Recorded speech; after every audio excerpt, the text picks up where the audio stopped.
Welcome to Redefining What's Possible, your guide to assistive technology in Australia. Join us as we explore practical applications of AT, featuring expert interviews and the latest industry insights to enhance your professional development and to improve client outcomes. Welcome to this episode of the Redefining What's Possible podcast. I'm your host, Sarah Uncle. I'm the head of clinical education at ILS, and I trained as an occupational therapist. And today I am joined by another occupational therapist who is also an assistive technology professional in our light rehab team at ILS. And her name is Sally Kentell. Sally, a big warm welcome to you to the podcast today. Oh, thank you very much for having me, Sarah. Oh, it's great to have you here. And what we're going to do today is we're going to introduce all of the listeners to our brand new Royale Robooter range of power wheelchairs, which are new to ILS for 2026. And we're going to tell you a lot about them in this podcast episode. And Sally's the right person to do it. So it's going to be a lot of fun. So Sally, for any OTs that haven't seen the Royale Robooter range as yet, where do these chairs fit in the bigger picture of powered mobility? Yes, well, I actually think they fill a bit of a gap in the powered mobility scale. So overall, we're still talking about the more basic side of powered mobility. We're not comparing them to your fully scripted and your fully customized wheelchairs. And we're not comparing them to powered wheelchairs that have power seat functions like tilt and space or seat elevate. We're still working at the lower end of the spectrum, and they're falling within the category of a portable powered mobility device. And so when we look at these portable powered chairs, the category is actually still relatively quite new to the market. So it's a space of really exciting and innovative assistive technology. Mm-hmm. And at the moment, we're seeing the rise of carbon fiber powered portable wheelchairs, which is really exciting because they're very lightweight.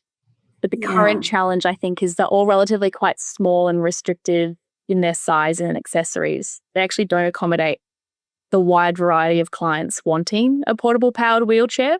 So the Robooter range really just expands this category of portable powered chairs, and it gives more people looking for this type of solution more choice and more options.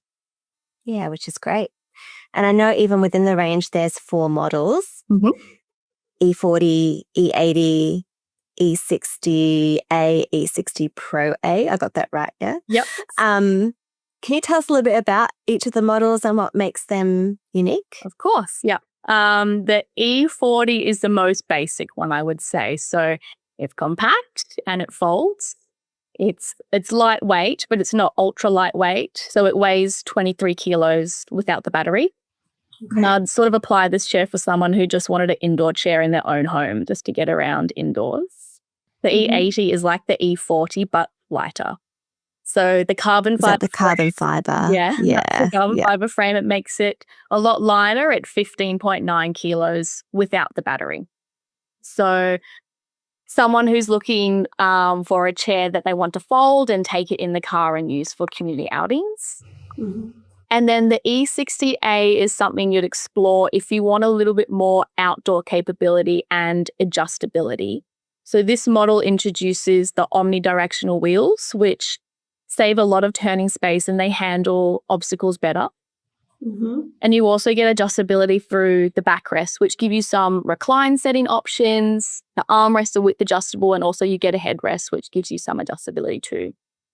And then lastly, the E60-Pro-A is what you'd look to if your main requirement was outdoor performance, because it has larger wheels and a larger obstacle clearance.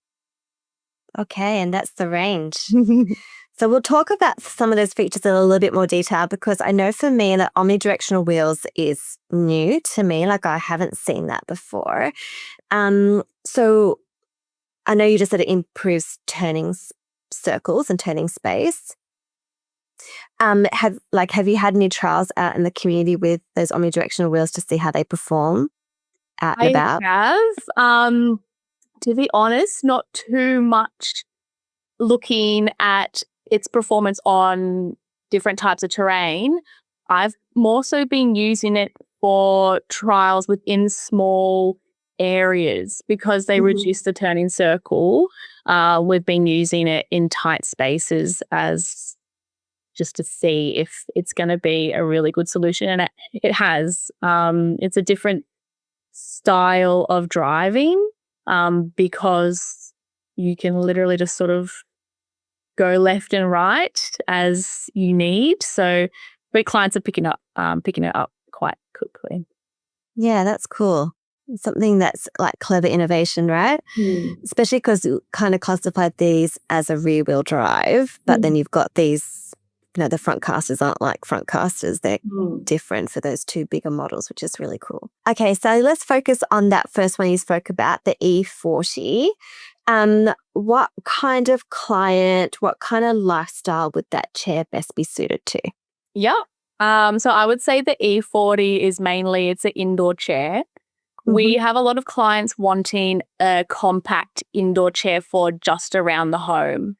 And sometimes they need to conserve and manage their energy levels. So they get around in a power chair for some parts of the day.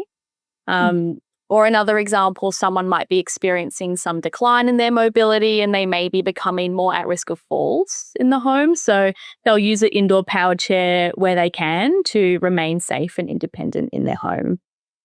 Okay, cool. And I guess the E80 is similar to that, but it's just that lightweight difference because of the carbon fiber. When does that really lightweight and that travel compatibility become like the deciding factor when you're prescribing? I think when it comes to portable power chairs like the Rebooters, most people are looking for something lightweight as their first and most important feature. So we're finding the E80 is quickly becoming the most popular in the range. There are so many people needing powered mobility to support their community access because they have difficulty walking more than just their indoor environment. So, a distance from the car in the car park to the shopping centre entrance, it is a challenge for a lot of people, let alone the distance you have to cover when you're in the shopping centre or the supermarket. So it's really facilitating that independence for people.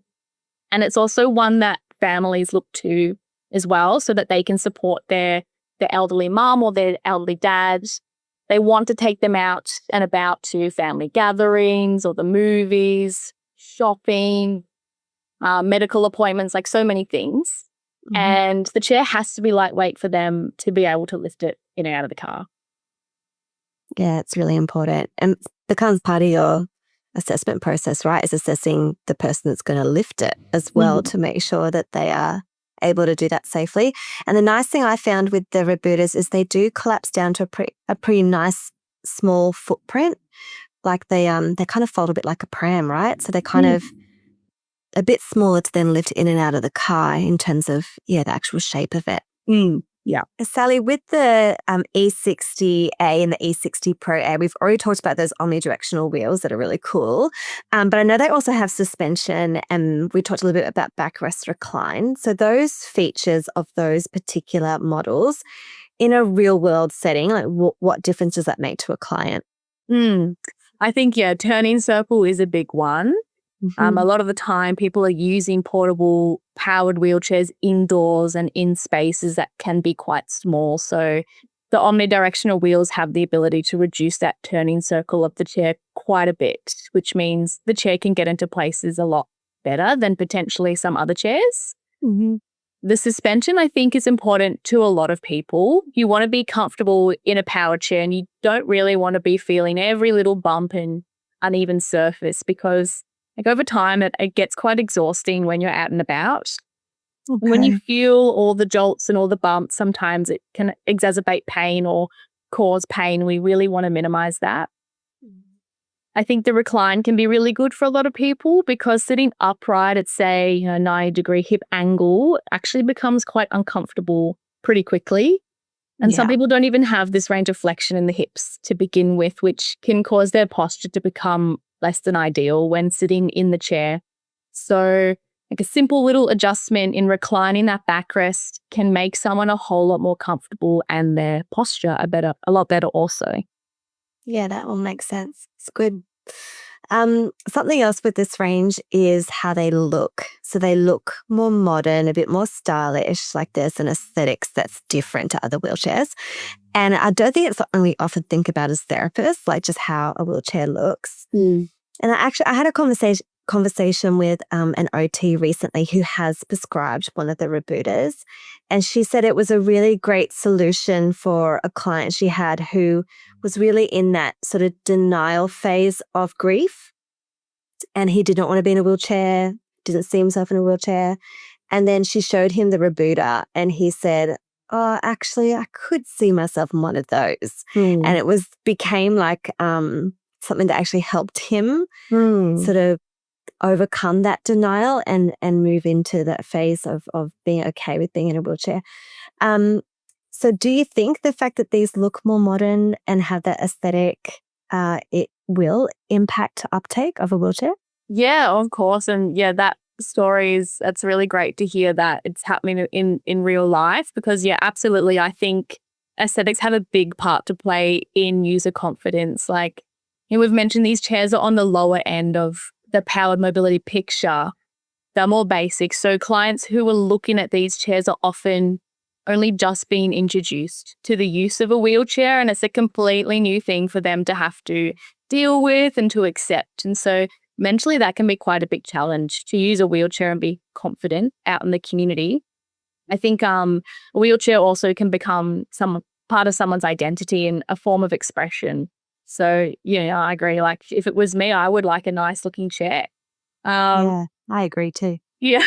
Yeah. I think that like that the other side of it as well is we're not just talking about older adults using these chairs. Like, we have a lot of younger clients that use something basic like this to get around, and they definitely don't want to be using something that feels like dated or looks really clinical. And I think sometimes it's also the little things that sort of get rolled up in aesthetics, like the sound of the horn, for example. The little things like that can make such a difference because I was scrolling on TikTok the other day. I came across this video from a lady with cerebral palsy, and she's been in a wheelchair since she was 5. She's been a wheelchair user for a long time. Anyway, she was talking about she's currently trialing new power chairs, and she mentioned that she hoped the horns had improved because her current chair just makes that pathetic little beep beep noise. Yeah. And no one can really hear it. And, if they do hear it, it doesn't even sound like a horn. So just no one reacts to it. Anyway, slight tangent, but I noticed on the rebooters that the horn sounds different to any power chair I've come across before. And I would imagine like that could definitely make an impact on a user confidence and the uptake of the chair. Yeah, it's a really good point. Particularly, someone's on a footpath and there's people walking in front of them and they don't want to go off the footpath. They need to have a way of alerting people in front of them, they're behind them. So a little like wimpy horn isn't really going to do the job. So yeah, that's a really good point. I like that. Something else that's unique with these chairs is the Bluetooth attendant remote control, or an actual app that the attendant can have to operate the chair. I want to tell you a funny story about this first. So we have a colleague named John Luca, who is another ATP and also an occupational therapist. And I was with him and we were demonstrating the rebooter to some OTs. And he had the remote control in his pocket and he had not told anybody he had it. And he said to the group of OTs, does anyone here speak Mandarin? And a couple of the OTs said, yes, we do. And he said, okay, can you please call the wheelchair to yourself in Mandarin? So these two OTs call the wheelchair to themselves, and he uses the remote in his pocket to make the wheelchair go to them. And everyone's like, oh, it's like voice activated, but only in Mandarin. He pulled the remote out of his pocket and said, no, it just has a Bluetooth remote that the attendant can use to operate the chair. And it was very, very funny and very clever. But for that Bluetooth remote or using the app to operate the chair, what situations might that actually make a difference in the real world other than just trying to make people laugh in education sessions? That's hilarious. I think, I'm going to incorporate that little trick into it. Yeah, the attendant control is very exciting. I think every OT that I'm told about this feature, they've always reacted in a very positive way. It's a dual attendant control, which previously had barely been an option for a powered portable wheelchair. And like I was saying earlier, with the lightweight carbon fiber wheelchairs that we've seen ever on the market at the moment, very soon after this type of chair was released, we were getting asked frequently about an attendant control. And the response from our suppliers and manufacturers was they actually hadn't even made this yet. Wow. And so this was quite challenging because we knew we had a great product and it was going to make such a positive impact on people's lives, but it seemed like the product was only sort of solving half a problem for so many people, and it wasn't going to be an optimal solution for a lot of people. So anyway, things sort of caught up a bit and we started seeing the attendant control accessories come out with these lightweight carbon fiber chairs, which was really great for people that needed to drive the chair. But then a further question came to light and people were starting to ask, can I have 2 joysticks on the chair? Can I have a joystick for the user who's sitting in the chair? And can I have a joystick for the attendant who's supporting the user and they might need to control it sometimes? And then they were asking, can we switch between the controls? And the answer was no, until we released these Robooter chairs. So with the dual attendant control, either like the wireless Bluetooth remote or the mobile phone app, which comes standard with all of the models, which I think is really incredible. It makes things so much easier. The situations that we're hearing about this is going to make a real difference is in quite a few occasions, to be honest.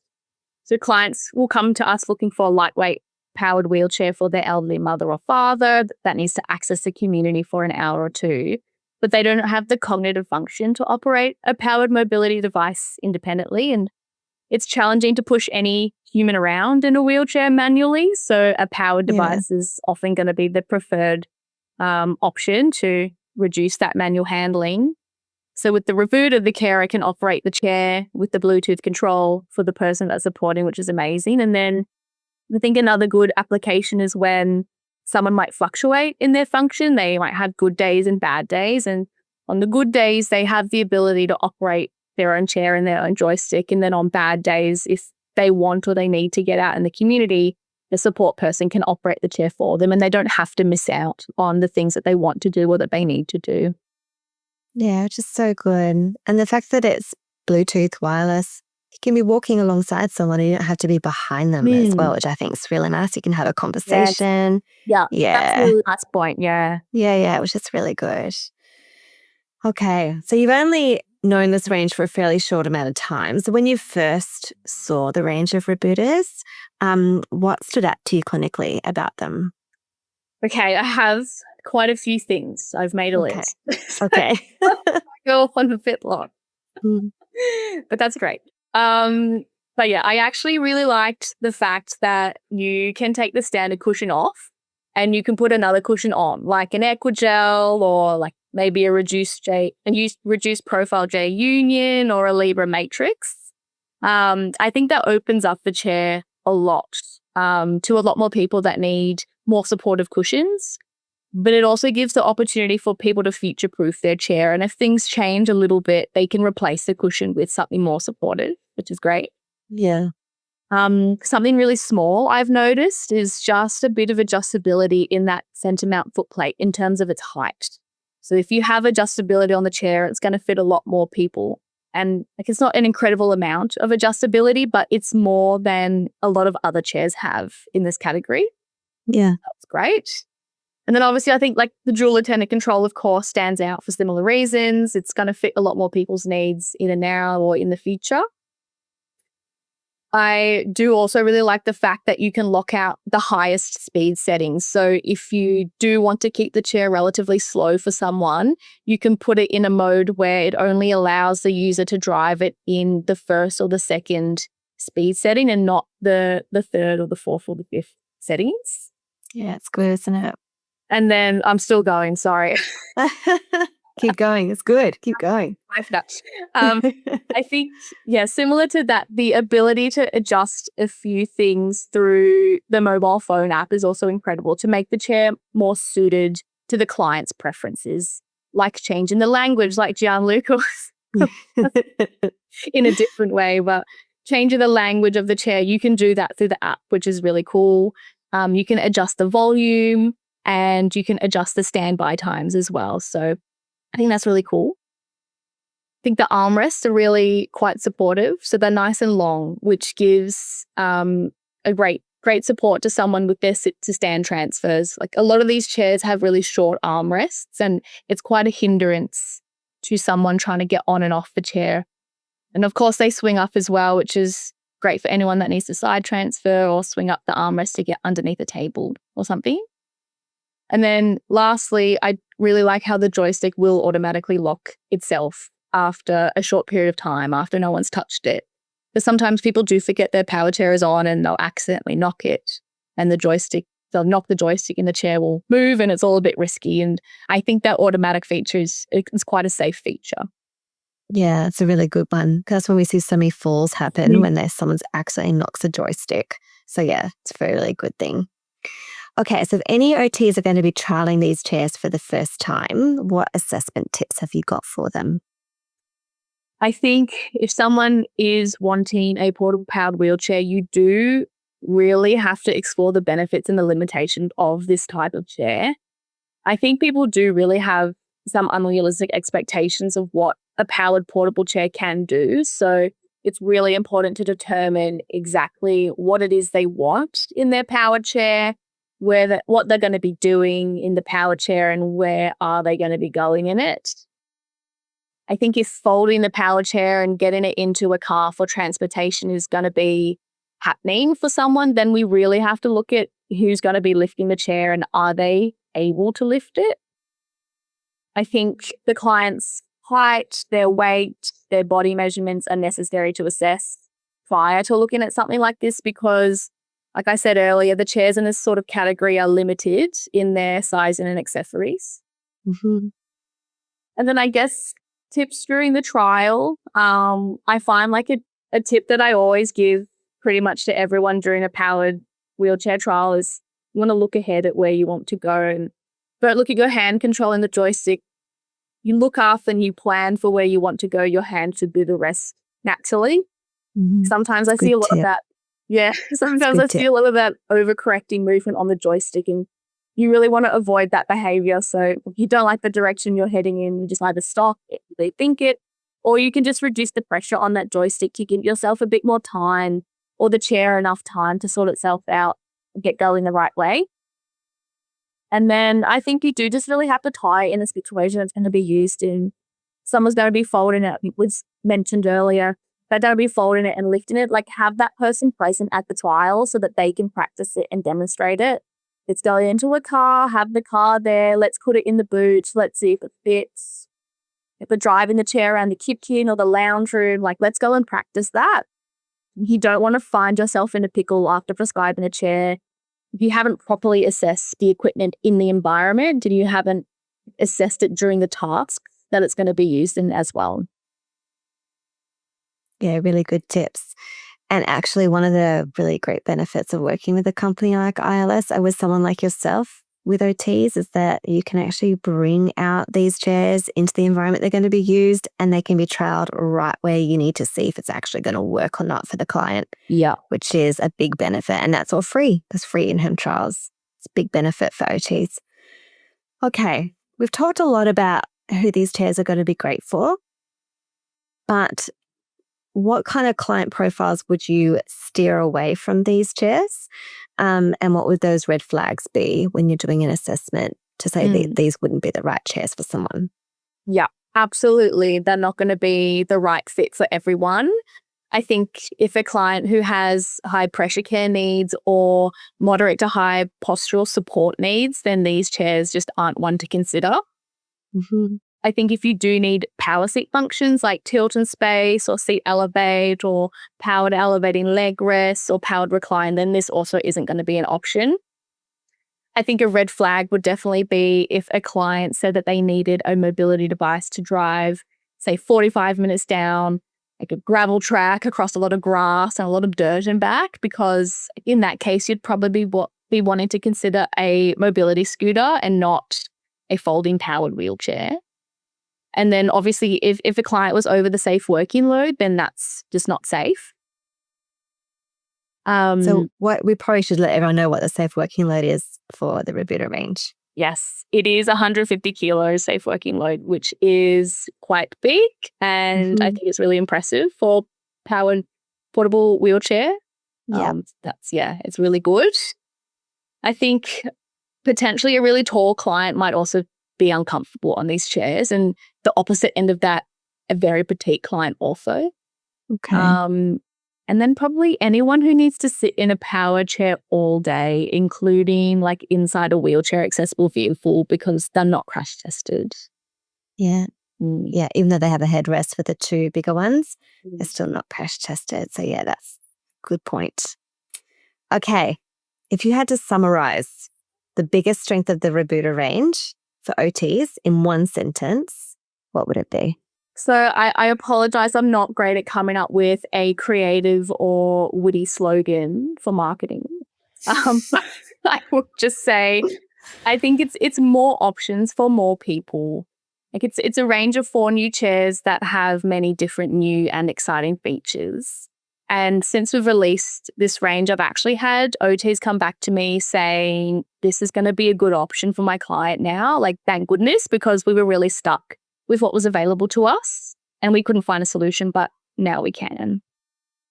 Yeah, isn't that great? It's really good.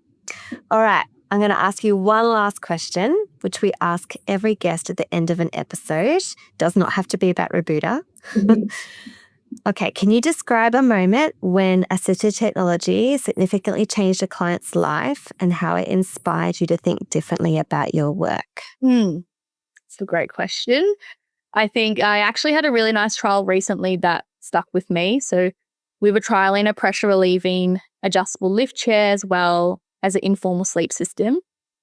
The client, he was elderly and he was immobile and also nonverbal, but he had a really supportive family doing everything that they could to support him at home. And the lift chair, it had pressure relieving properties within it because he was going to be spending a lot of time in his recliner in the living room, spending time with his family. And once we adjusted it to accommodate his posture, we put him into the tilt and space position, you could just see on his face the comfort that we had created for him. And that was so lovely.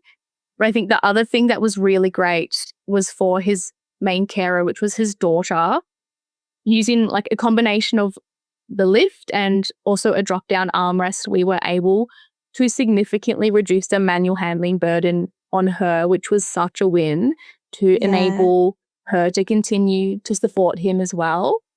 But I think the thing that stuck with me the most was the informal sleep system, because once we introduced a few supports into his bed, like he just smiled, and that smile carried so much communication through that we knew we had literally just changed like his quality of life for the better, and he was going to be so much more comfortable in bed, going to be able to have such a better night's sleep. I mean, clinically, we knew like we were managing his pressure care and posture at nighttime, so that was great as well. But I think seeing the impact on him, like in his reaction to it, was it was amazing. And it just reminds me that it can really just be the smallest things that make such a big difference to someone.